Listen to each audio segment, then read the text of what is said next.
Hey guys, this is Act 1, Scene 1 of Romeo and Juliet. You've just finished reading the close reading of the prologue, and now we're going to move on to the very first act. You've got a couple of questions you're going to be answering with this. First, look at Canvas, and you'll see that there are two extended paragraphs with Act 1, Scene 1. The first one deals with what has caused the feud between the two families. Now, an extended paragraph means at least 6 to 8 sentences in there, full sentences on it, and you will need to use textual evidence, so you will need to pull quotes from Act 1, Scene 1 to be able to answer this. So as we dig in here, I'm going to give you a few pieces that will help you to read this on your own. Of course, up here, if you will notice, this is Act 1, Scene 1, where I'm pointing the mouse right now. And we've already spoken that this is in Verona, Italy, a public place. Samson and Gregory of the house of Capulet come in there, and they're armed with swords and bucklers. We saw that in the intro to theater and plays. The sword is, of course, well, you know what a sword is. A buckler is a small shield. So these guys are actually out in public with swords and shields out, and they're kind of spoiling for a little bit of a fight already. So let's take a look at the first dialogue there between Samson and Gregory. You'll notice here that he says, "Gregory, on my word, will not carry coals." And he says, "No, for then we should be colliers." Now, with this one, I want you to note right here, there's a footnote right there that explains some of the vocabulary that you might not know. A collier is a coal miner, and you'll see that at the very bottom of the first page down there. So essentially, they're saying, hey, we're noble people. We're not going to have a very common job like that. Now, Samson goes on here, and he says, I, and we be in collar, we'll draw. So this is a word play on that word. It sounds like collar, so colliers, coals, collar. And collar, if you look at the definition of that one, means anger. And he says, yeah, and if we're in a collar, if we're angry, we'll draw. What are they drawing? Drawing their swords. And he goes, I, while you live, draw your neck out of the collar, C-O-L-L-A-R. And you have collars on your shirt. You know that's a part of your dress code, that you have to have a collared shirt. So he says, draw your neck out of the collar. And he goes, yeah, if you go ahead and draw your swords out, guess what's going to happen? You're going to die. Your neck is going to be drawn out of the collar. In other words, they're going to hang you for getting into a fight here. And Samson's having none of this. Now, again, Gregory's kind of getting to that point here where he's ready to start roasting him a little bit. So Samson says, I strike quickly, being moved. Now, this is where Gregory starts getting, and I'm going to let you read a little bit further beyond this on your own. He says, but thou art not moved quickly to strike. So this is where the roasting, if you will, begins on that one. So as we continue down through here, you can kind of see what they're talking about. If someone comes along from the house of Capulet, what they're going to do to them.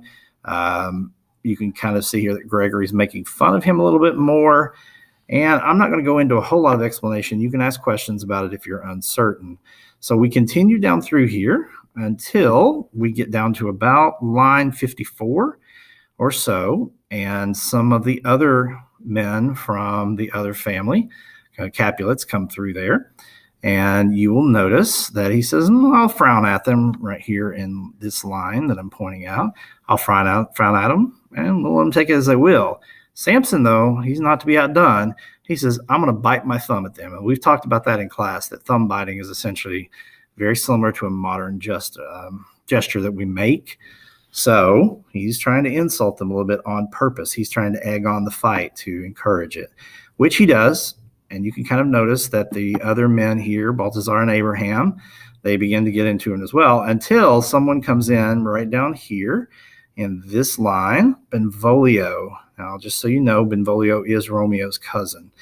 Benvolio is kind of a peacekeeper. So you'll notice he says, part fools, put your swords up. You do not know what you do.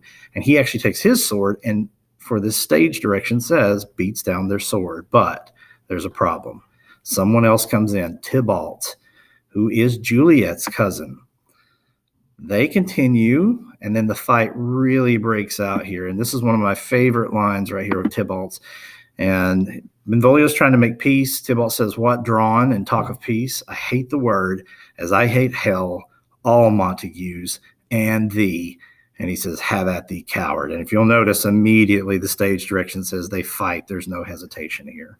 So it eventually erupts as we continue down through here into a large fight. And Lord and Lady Capulet and Lord and Lady Montague starts to get into it as well until this guy shows up, the prince of the city.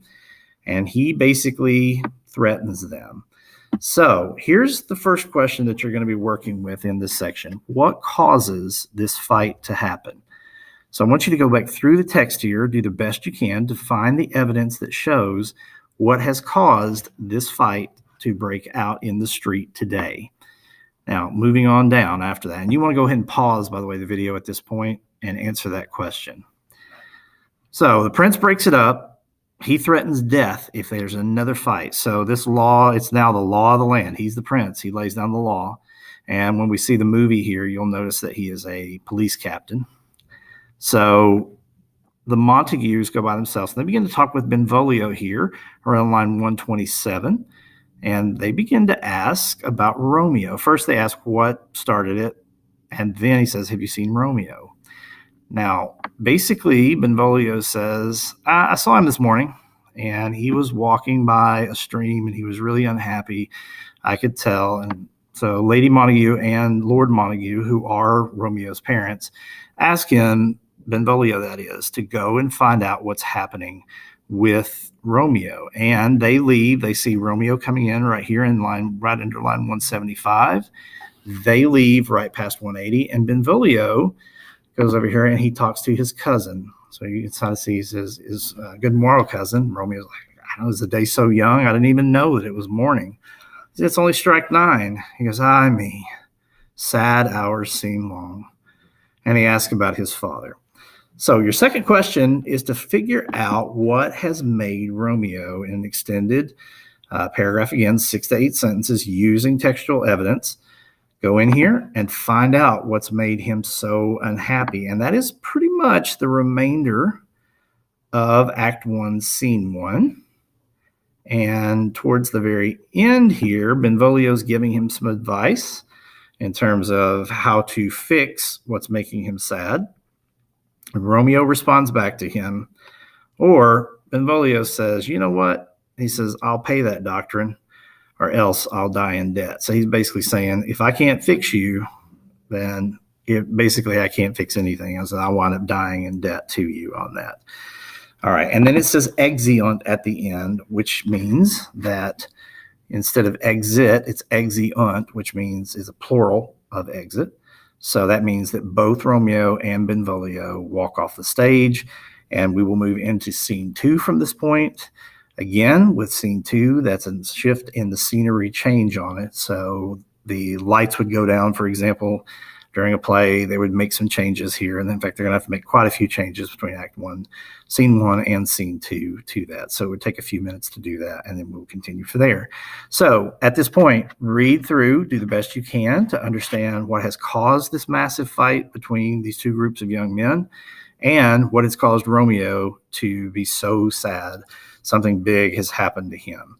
All right. And that is your simply 2 questions here for Act 1, Scene 1. Take care of that. Remember, I'm here if you need to ask me any questions about the assignment.